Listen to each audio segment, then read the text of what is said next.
High বন্ধুরা, আজকে আবার নতুন একটা রান্না নিয়ে তোমাদের সামনে চলে এসেছি। বন্ধুরা, আমার ভাই বোনরা, মায়ের ছেলে সবাইকে বলছি যে প্রচুর গরম পড়েছে, প্রচুর জল খেয়েও তোমরা।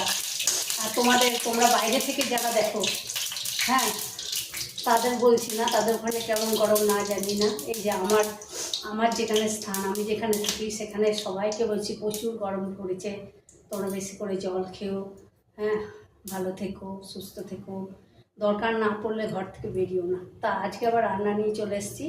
হয়ে গেছে, ভাত হয়ে গেছে, টক ডাল হয়ে গেছে, ভেন্ডি আলু ভাজা হয়ে গেছে, শাক ভাজা হয়ে গেছে। এই দেখো বাটা মাছ এনেছে, হাজব্যান্ড বলেছে পাতলা করে ঝোল করতে। এই দেখো তোমরা, পাতলা ঝোল রান্না করছি। এই যে ভাজা বসাচ্ছি, মাছ ভাজা।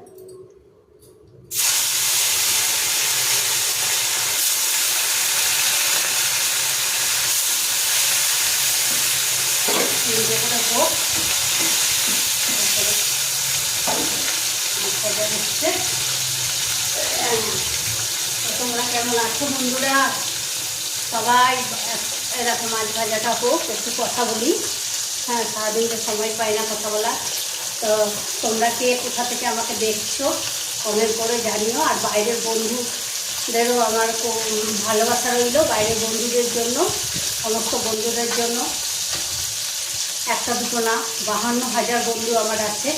হ্যাঁ, কে কোথায় থেকে, বাইরে থেকেই বেশি বন্ধু আমার দেখছো, এখানেও আছো সবাই। তোমাদের ওখানে কেমন ওয়েদার কমেন্ট করে জানাবে। আর আমার চ্যানেলে যে যা যা দিই আমি নর্মাল গৃহবধূ, হ্যাঁ, তা আমি ঘরে যা হয় তাই তোমাদের দেখাই। হ্যাঁ, এক্সট্রা করে কিচ্ছু দেখাই না। হ্যাঁ, আমার যা হচ্ছে সেটাই দেখায়। আর আমার সবসময় সাজগুজ হয়ও না, সময় হয় না, যেমন থাকি তেমনই দেখায়। হ্যাঁ, একই সময় সেজে গুজে হয়তো ফটো টটো তুলি দেখায়, সেটা আলাদা ব্যাপার। তার সবসময় তো হয় না বন্ধুরা। তা এখন এই মাছের ঝোল কেমন করে করছি। অনেক আমার বন্ধু বান্ধবী সবাই আছো, ছোটো বড়ো সবাই, অনেকে কলেজে পড়ো, অনেকে হোস্টেলে থাকো, নিজে রান্না করে খাও। তো এটা হালকার মধ্যে কী করে বাটা মাছটা রান্না করছি, যদি কোনো দিন ওরকম করে খাও তাহলে করে খাবে, ভালো লাগবে। তোমরা শিখে নাও, আগে মাছটা ভাজা হোক, তারপর তোমাদের ঝোলটা কীরকম হালকা করবো সেটা দেখাবো। হ্যাঁ,